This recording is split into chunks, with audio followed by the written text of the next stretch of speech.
Yo, so today I'm gonna be ranking every Forsaken character because as you can see my Roblox account is currently terminated. So yeah, let's start in this random tier list order. 1x1. Now 1x1 is really situational. He has all these ranged attacks, and if you miss them he's D tier, but if you hit them he's A tier. So I think it's only fair to say that he's A tier. Typically, you'll never get a bad 1x1 missing his attacks. You'll maybe miss one or two, but most of the time when you hit them, it's always good damage, it's always good value, so I'd say A tier. Builderman is S tier. No doubt about that. The Sentry is the best ability in the game. There's no doubt. It takes 2 hits to take it down. It slows them down, it buys your team time. And then, while the healing turret isn't great, it does help your team a lot, so I'd say Builderman is S. Easy S. Cool Kid. I'd say Cool Kid's A tier. Cool Kid has a lot of abilities. You can't loop him with his stone. You can't outrun him with his charge. You also can't loop him with his minions. So I'd say he's really versatile.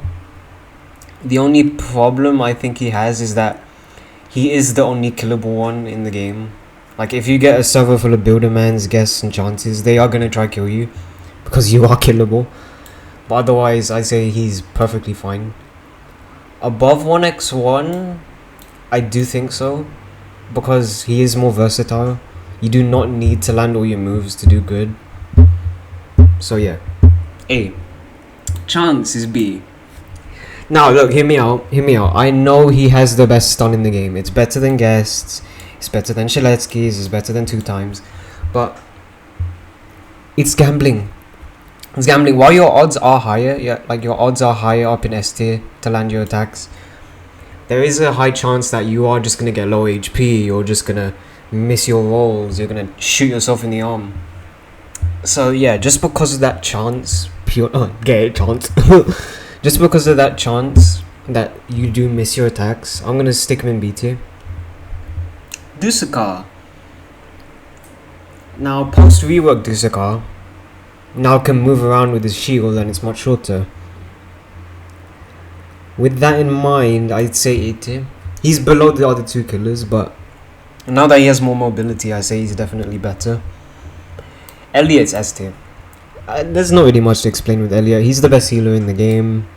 Easy burst of like 50 HP. Keep your sentinels alive, keep your survivalists hiding. So yeah, Elliot's up there. He's worse than Builderman, but he's definitely S tier. Now, Guest is A tier, personally. If you make him work, he is. That is. Because if you don't make Guest work, he's down here in D tier. But most of the time, anyone who's playing Guest knows how to make him work. So I say it's only fair to stick him in A tier. But you can get more value out of these three. And it's much less skill. And skill cap? Skill floor? Either way, Guest takes more skill. That's why he's below these three. Jason is S tier. He's the starter killer, and his main weakness is looping, because he doesn't really have a counter for that, other than Raging Pace, where you can get a bit of a stamina lead. But other than looping, I'd say Jason's the strongest killer in the game. He really has no other weaknesses. You can make up for the lack of ranged attack with just keeping on them. You can just intimidate your opponent. John Doe is B.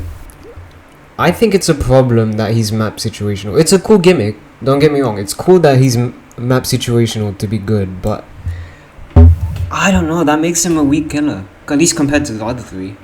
Compared to 1x1, Cool Kid and Jason, John Doe being map dependent makes him really weak. Well, not bad though, he's still strong. Like his traps are good, his spikes are good. His main attack does a lot of damage, so B tier. The two survivalists I'm sticking in C tier. I'm sorry. I do not care if they have abilities to survive. Noob and 007 and 7 are so boring.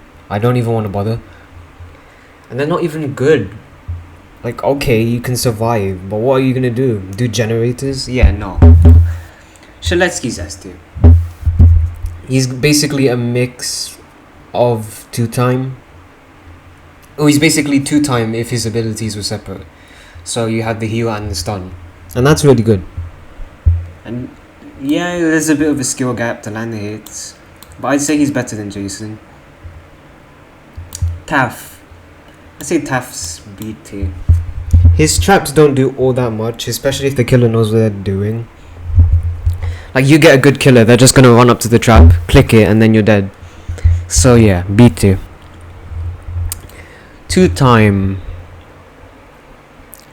I'd say 2-time is A tier next to guest, because you don't often get backstabs, or at least in chases, and not being able to use your stun to the best of your abilities while being chased as a sentinel is a kind of a weakness, which definitely makes Sheletsky better, and which is why Chance is a bit more unreliable.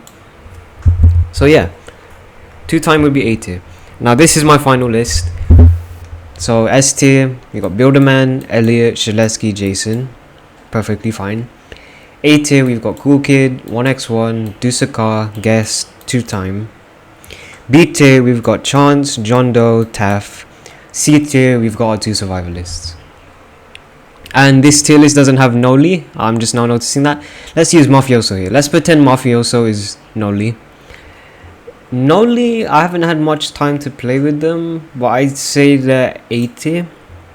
It would be a bit unfair to say that they're strong to the point of S tier, especially since they just came out, but they seem really good. They've got a lot of versatility, and I think they're better than Cool Kid. This is Noli, by the way. Noli is better than Cool Kid, not Mafioso. So yeah, there's my final Forsaken character tier list. Thanks for watching.